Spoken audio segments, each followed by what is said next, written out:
Bonjour à tous. Regardez cette magnifique nature encore une fois. J'espère que vous allez bien. Bienvenue sur cette nouvelle capsule sur l'eau alcaline ionisée. Il fait chaud et je vais de nouveau aujourd'hui vous parler de sujets qui concernent bien sûr l'eau. On va aujourd'hui regarder ensemble un sujet très intéressant qui est celui notamment de l'île d'Okinawa et de ses spécificités, notamment concernant ce qu'on appelle le corail d'Okinawa. Sachez qu'aujourd'hui l'île d'Okinawa, vous savez, c'est une île subtropicale qui est située donc au sud du Japon, donc du Japon continental. Sachez qu'il faut pratiquement plus d'une heure d'avion d'Osaka pour aller jusqu'à Okinawa. Et en fin de compte, c'est une île subtropicale qui anciennement est une annexion chinoise, qui est en face de la Chine. Sachez que stratégiquement, c'est une île où il y a beaucoup de bases américaines. Et en fin de compte, sachez que cette île, c'est une île vraiment fantastique à plein d'égards. Une île qui combine à la fois, sur le plan notamment du climat, de beaucoup d'aspects. Finalement, on fait un endroit unique et c'est pour ça d'ailleurs qu'on a cette île qui fait partie des endroits où il y a le plus de centenaires sur cette terre. Alors je vous le rappelle toujours, cette chaîne n'a aucune vocation à faire des allégations thérapeutiques. Je me garderai bien de le faire. Sachez une chose, c'est l'eau alcaline ionisée n'est qu'un support pour votre santé. Et en deuxième lieu, je produis toutes les semaines 2 capsules, une le mercredi, une le dimanche. Vous pouvez vous abonner, c'est en bas à droite. Alors comme je vous le disais à l'instant, sachez qu'aujourd'hui l'île d'Okinawa est considérée vraiment comme une île tout à fait particulière. Pourquoi? Parce que d'abord c'est l'île des centenaires. Vous savez qu'à Okinawa, c'est là où on compte le plus grand nombre de centenaires dans le monde, notamment de gens qui ont plus de 120 ans. Parce que voilà, sachez que cette île, elle combine beaucoup de facteurs. Déjà, on est sur un climat subtropical. Il fait très très chaud. Moi, je peux vous dire que j'y suis allé au mois de juin. C'est une chaleur qui est vraiment étouffante à Okinawa. Et également, il y a vraiment beaucoup de pluie, ce qui fait qu'on a quelque chose de très particulier, notamment pour tout ce qui est la végétation. Je vais également parler du curcuma qui pousse sur cette île, qui est d'ailleurs considéré comme un des plus beaux au monde. Sachez qu'on va également parler des récifs coralliens de l'île d'Okinawa, puisqu'on va parler justement du corail. On va parler de corail particulier. Il y a des sols très fertiles. Et il faut savoir qu'il y a également un écosystème qui est extrêmement vertueux. Ce qui fait que vous voyez que finalement cette combinaison fait qu'aujourd'hui Okinawa c'est un endroit vraiment unique. Et donc je vais vous parler de ce fameux corail d'Okinawa, puisqu'en fait il faut savoir que ça c'est quelque chose qui est unique également à cette île, puisque les récifs coralliens qu'il y a à Okinawa sont particuliers, notamment par rapport au corail qu'il contient. Et il faut savoir qu'il y a 2 sortes de coraux à Okinawa. Il y a donc celui qui est en mer, qui d'ailleurs aujourd'hui pose problème puisqu'il y a de la pollution marine. Et celui qui aujourd'hui est exploité notamment sur l'île, c'est celui qu'on trouve notamment qui est fossilisé dans les sols, donc on va récupérer. Et il faut savoir qu'effectivement, ce corail contient beaucoup de calcium et de magnésium. Et vous voyez que tout de suite, on va parler des bienfaits, notamment des minéraux, notamment alcalins. Je vous rappelle que le calcium et le magnésium, qui sont d'ailleurs des minéraux contenus dans l'eau alcaline ionisée, bien vous allez voir que c'est de la même manière, ces minéraux vont contribuer à un bon équilibre acido-basique et notamment à une bonne santé. On vous le dit, l'île d'Okinawa doit sans doute une des explications de sa longévité dans l'océan qui borde son île et ses récifs coralliens. Sous l'action du soleil et des coraux, ceux-ci deviennent de véritables trésors lorsqu'ils sont réduits en poudre et consommés comme complément alimentaire dans la nourriture des habitants de l'île. Il est particulièrement riche en calcium alcalin. Le corail est reconnu comme légume de mer au Japon. Vous voyez, ça c'est rigolo. On n'imagine pas que finalement le corail, sachez d'ailleurs que le corail, c'est un élément qui est vivant. On vous dit, est un minéral précieux et essentiel dans l'alimentation locale. Et écoutez bien, on vous dit, le récif corallien contient différents minéraux et le corail, élément vivant, ingère l'eau de mer pour vivre. Donc effectivement, sachez que le corail, on va le voir tout à l'heure, se nourrit notamment de zooplancton, donc de plancton, je dirais, vivant, d'accord. Et on vous dit, 23 minéraux différents dans le corail ont été identifiés. Donc, nourris dans cet écosystème unique, la qualité de ces eaux fait qu'effectivement, on a des minéraux bien équilibrés, permettant aux gens d'ingérer plusieurs minéraux différents à la fois. On constate que l'absorption est meilleure lorsqu'on ingère les ingrédients contenus dans les êtres vivants en combinaison plutôt que sous forme de minéraux séparés. Ce que ça veut dire ici, on va le voir tout à l'heure, ce corail va être réduit en poudre. Donc effectivement, on va voir que le corail est un élément vivant. Et bien on va avoir, par la combinaison, par le fait qu'on ait beaucoup de minéraux alcalins dedans, on va avoir quelque chose d'extrêmement riche, d'extrêmement facile, notamment en termes de biodisponibilité au niveau de son absorption. On a des acides aminés, un oligo-élément du squelette des récifs coralliens qui a une taille nanométrique. Alors là, vous voyez, j'insiste sur quelque chose d'intéressant. On parle notamment d'eau structurée. Ben là, on vous parle notamment que cet oligo-élément est très très fin, donc il permet également une très bonne absorption. Silicium soluble, y compris le type perméable à la membrane cellulaire. Alors là, je fais juste une aparté pour vous dire que le silicium organique, je connais ça depuis très longtemps. Sachez que si vous vous intéressez notamment à la nutrition, sachez que pendant longtemps et encore aujourd'hui, le silicium organique, j'ai d'ailleurs un ouvrage à la maison, est quelque chose d'extrêmement intéressant, notamment sur toute la partie osseuse. On dit que c'est très très bon, notamment pour toutes les problématiques du squelette.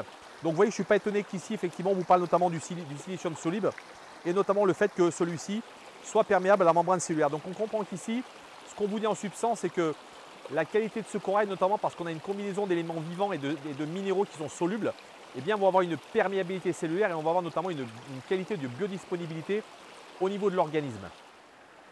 Absorbant l'abondante lumière du soleil et les milieux marins, les récifs coralliens abritent une grande variété de petites créatures vivantes. La surface d'un récif corallien est recouverte de nombreux polypes. En vous dit, le polype abrite des larves d'algues appelées zooxanthelles qui vivent à l'intérieur du polype dans le cadre d'une relation symbiotique dans laquelle les deux espèces s'enrichissent mutuellement. Donc vous voyez tout de suite, on vous explique, il y a donc ce que je vous ai expliqué tout à l'heure, cette corrélation entre notamment le vivant et le végétal. On vous dit ensuite, les zooxanthelles fournissent au corail des produits organiques et de l'oxygène produit lors de la photosynthèse. La photosynthèse, c'est lorsque effectivement on est du soleil. En retour, le corail fournit un habitat sûr ainsi que l'azote et du dioxyde de carbone qui constituent une source de nutriments, partageant ainsi les avantages et favorisant la vie. Le corail vivant détecte les phases du cycle lunaire et fournit de l'énergie à l'eau de mer et à l'atmosphère en harmonie avec la lumière de la Lune, jouant ainsi un rôle majeur dans la circulation de l'eau et de l'air sur la Terre. Donc vous voyez, on rentre dans quelque chose d'assez particulier pour vous dire que vous voyez quelque chose qui est le corail qui est un élément vivant et capable de simplement être en harmonie, vous voyez, avec les cycles lunaires et donc capable de fournir vraiment, et ça lui permet donc d'avoir une qualité tout à fait particulière. C'est qu'à Okinawa, finalement, ce corail, on a réussi à l'extraire et je vous le disais tout à l'heure, on va d'ailleurs plutôt parler du corail, donc encore une fois, qui a été fossilisé, d'accord, pas celui qu'on récolte en mer, parce qu'encore une fois, je vous l'ai dit aujourd'hui, la problématique réside dans le fait qu'aujourd'hui, on a de la pollution marine, donc qui aujourd'hui va altérer la qualité de ce corail. Et il faut savoir qu'aujourd'hui, une société s'est intéressée notamment à ce corail. Et ce qui est intéressant, vous allez comprendre tout de suite le pont avec l'eau alcalinisée, c'est qu'ils sont intéressés finalement sur le potentiel de l'hydrogène. Ils vous le disent, qui peut intervenir dans le stress oxydatif et l'inflammation. Au fil des ans, nous avons mené des recherches et développé des produits comestibles à base d'hydrogène. Donc vous voyez où je veux en venir aujourd'hui, c'est qu'aujourd'hui, encore une fois, vous voyez, on a retrouvé cette notion d'éléments alcalins. On a parlé tout à l'heure du calcium, du magnésium. Sachez qu'il y a plus de 23 minéraux différents, je ne vais pas tous les citer, produits comestibles à base d'hydrogène. Alors, ce que je ne vous dirai pas, c'est effectivement comment ces aliments sont hydrogénés, je ne sais pas. Encore une fois, je pense que c'est un process qui est tenu secret. Mais en tout cas, on vous dit aujourd'hui, nous avons poursuivi nos recherches et développé le supplément de minéraux coralliens hydrogénés. Donc vous voyez, quand tout de suite, on découvre que finalement, en deuxième lieu, ce qui est intéressant, c'est que finalement, encore une fois, on nous reparle ici de l'hydrogène comme un élément capital, notamment pour le stress oxydatif et les inflammations. On vous dit les réactions métaboliques sont médiées par les protéines appelées enzymes. Donc on sait qu'effectivement les enzymes sont très très importantes, parce qu'on dit que ce sont aujourd'hui des médiateurs dans l'organisme. Et on vous dit au cours du processus d'évolution, l'enzyme s'est dotée de minéraux appropriés comme cofacteurs pour accomplir ses fonctions catalytiques spécifiques.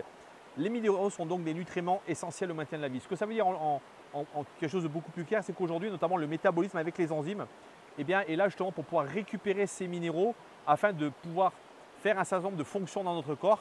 Et c'est pour ça qu'ils vous disent que notamment les minéraux sont des nutriments capitaux pour notre santé. Et là, encore une fois, j'insiste sur le fait qu'encore une fois, je vous ai parlé tout à l'heure de calcium, on a parlé de magnésium, qui sont deux minéraux essentiels. Donc vous voyez encore une fois qu'aujourd'hui, lorsqu'on parle d'eau hydrogénée, d'eau alcaline ionisée contenant des minéraux, là qui sont cette fois dissous dans l'eau, on comprend la puissance notamment de cette eau et pourquoi encore une fois, l'apport en minéraux est tellement important pour notre organisme. Le stress oxydatif est un état physiologique dans lequel la production de ROS dépasse le potentiel du système antioxydant pour endommager les composants cellulaires. Les ROS, ce sont les espèces oxygénées actives, donc c'est ce qui crée notamment, c'est ce qu'on appelle les radicaux libres également.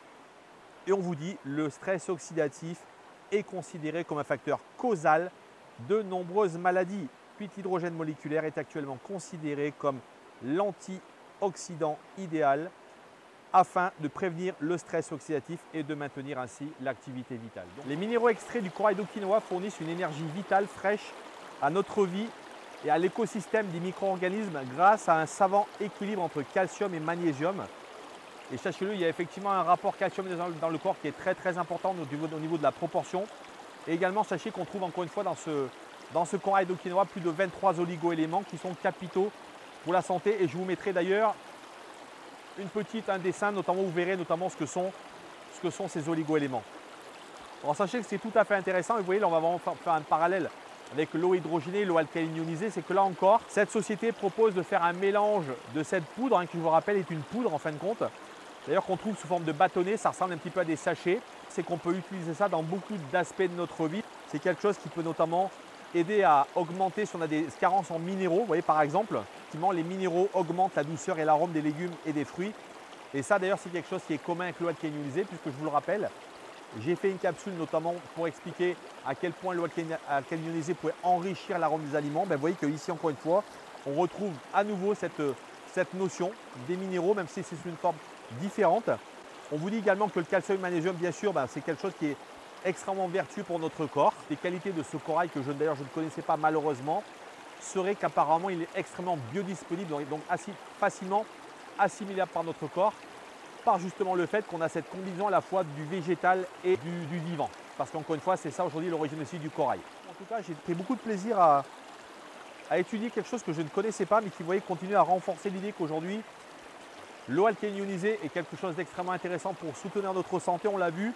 C'est une eau riche en minéraux alcalins, donc c'est-à-dire que c'est une eau qui va effectivement être là pour drainer comme un buvard l'acidité de notre corps, l'excès d'acidité, et également pour pouvoir renforcer notre emploi alcalin. La deuxième qualité, c'est une eau qui est antioxydante, donc qui va, comme on l'a vu tout à l'heure dans l'article, piéger les radicaux libres qui sont notamment responsables de notre vieillissement prématuré cellulaire et à la fois de notre peau. Et la troisième qualité, c'est une eau qui est 6 fois plus hydratante, donc qui va vraiment être là pour hydrater le cœur de vos cellules de manière très profonde, contrairement à de l'eau du robinet classique qui malheureusement, parce qu'elle a des produits chimiques, parce qu'elle n'est pas de bonne qualité, et bien souvent n'est pas en capacité de vous hydrater correctement.